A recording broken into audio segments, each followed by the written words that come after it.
Jadi bahwa di dalam Al-Quran itu terdapat dua bentuk hubungan seksual yang diizinkan. Yang pertama itu hubungan seksual dalam kerangka perkawinan. Yang kedua hubungan seksual dalam kerangka milkul yamin.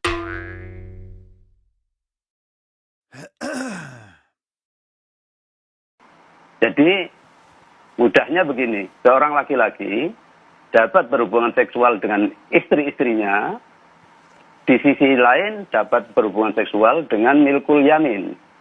Milkul yamin bukan atas dasar akad perkawinan, tetapi atas dasar akad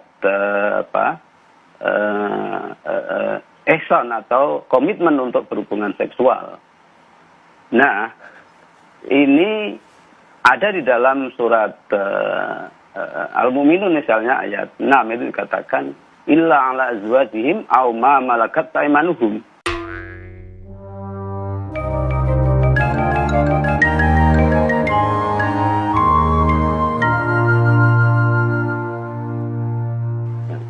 Jadi diizinkan melakukan hubungan seksual dengan istri atau dengan milkul yamin. Siapa milkul yamin? Ya adalah partner seksual selain istri, gitu.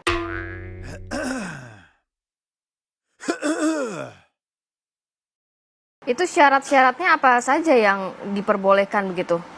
Tidak terhitung. Syaratnya adalah seorang perempuan tidak bersuami, ya. Kalau orang perempuan, kalau seorang laki-laki bebas, lajang atau beristri boleh. Nah, tentu sudah dewasa, berakal sehat.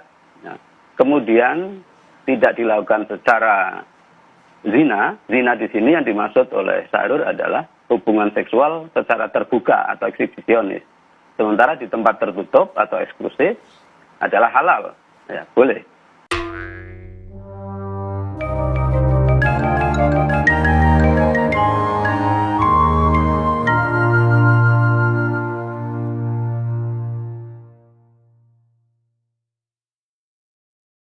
Yang kedua, tidak dilakukan secara homo. Yang ketiga, tidak dilakukan dengan mantan istri bapak atau ibu tiri. Ya. Yang berikutnya adalah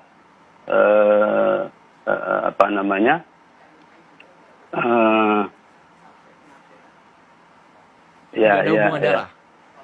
Iya betul, maharim, ya tidak ada hubungan darah atau incest, ya. Baik, ya, Pak ya. Abdul Aziz. Ya, di luar itu boleh. Pak Abdul Aziz, Anda menyatakan hanya berlandaskan komitmen, suka sama suka, tanpa ada landasan agama. Iya betul, suka sama suka, tidak ada landasan agama.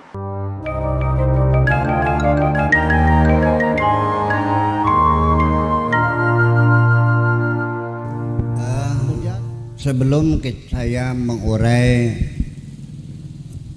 perkawinan milkul yamin, di dalam tradisi Islam perkawinan itu namanya akdun nikah, betul nggak? Akad nikah. Saya mau urai dulu. Akada itu, akdun itu artinya kontrak, transaksi, MOU, betul nggak? Jual beli, akad. An-nikah itu bahasa Arab, maknanya al-wat'u. Al-wat'u itu adalah dukhulu zakari fil farji, seksual penetrasi namanya. Oke? Kata itu saja saya sudah tidak berkenan secara hati nurani.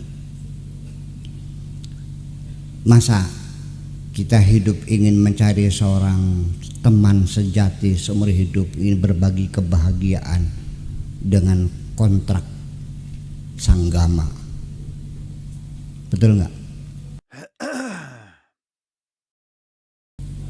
Kemudian lagi ini pernikahan kita bongkar semuanya biar tahu semuanya. Sebelum ada undang-undang perkawinan kita di sini, umat Islam 1400 tahun lamanya, betul nggak? Suami diberi kekuasaan mutlak luar biasa, bisa menceraikan istrinya kapan saja tanpa ada pembelaan hukum, betul nggak? Sampai dengan bergurau pun guyonan nggak jadi. Bayangkan gimana nasib perempuan sama-sama ini, betul nggak? Sampai sekarang undang-undang perkawinan mencabut hak suami menceraikan, harus diproses di pengadilan. Masih banyak masyarakat yang masih gimana caranya jadi yang nggak jadi. Ini kan di kita RUU kita bisa tertampak sih nah.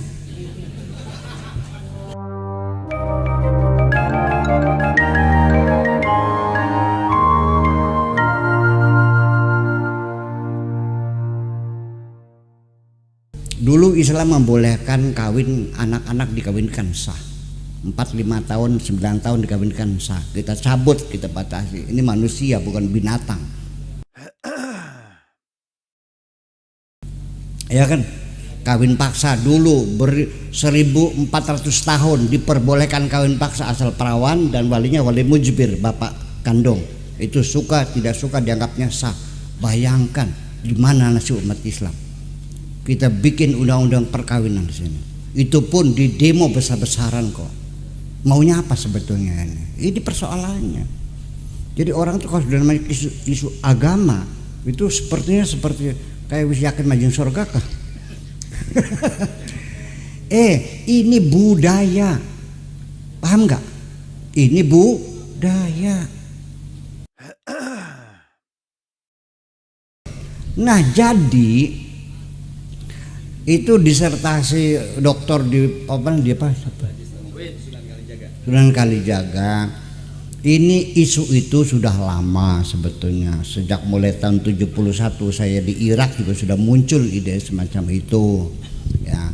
Tetapi tetap saja pada akhirnya kajian-kajian macam itu kita tidak jujur kalau kita tidak melalui jalur kajian antropologi. Paham nggak? Kita juga butuh pada kola ta'ala, kola rasul, kola asal kabeh kola kan ya. Iya. Jadi milkul yamin ini sebetulnya adalah langkah kemajuan dari perjuangan umat Islam. Yang dulu tradisi berlaku di dunia tidak usah dikawini, langsung dipaceki aja, nggak apa-apa. Selesai. Jadi namanya budak, ya kan begitu. Beli di pasar udah dipakai. Ya. Ya suruh masak segala macam, nanti malam dikeloni kan gitu. Perbudakan masih menjadi tradisi dunia di mana-mana, bukan di harus saja di Eropa juga sama. Ya. Di Amerika juga sama, ya kan? Belum lama perbudakan dibebaskan tuh. Nah, milkul yamin itu merupakan langkah kemajuan dalam Islam. Status perempuan yang dapat beli itu boleh dikawini sebagai istri. Kemajuan enggak? Kemajuan. Tapi perbudakan belum dihapuskan karena nggak bisa dong. Jadi itu jawaban saya bahwa milkul yamin itu dia beli budak, setelah jadi budak dikawininya secara resmi. Dalam Al-Qur'annya wa in khiftum alla ta'dilu fawahidatan wa in khiftum alla ta'dilu la wa in khiftum alla tuqsitu fil yatama fankihu ma taba lakum minan nisa'i masna wa thulatha wa ruba'a wa in khiftum alla ta'dilu fawahidatan. Kalau kamu tidak kira-kira tidak bisa berbuat adil dengan istri-istri itu, maka sebaiknya satu saja. Kita bangga menghafal Al-Quran tapi tidak memahami Al-Quran. Senang mengulang berbahasa Arab tapi tidak mengerti bahasa Arab. Suka membaca Al-Quran tapi tidak memahami maknanya. Akhirnya apa? Menjadi keledai di Indonesia.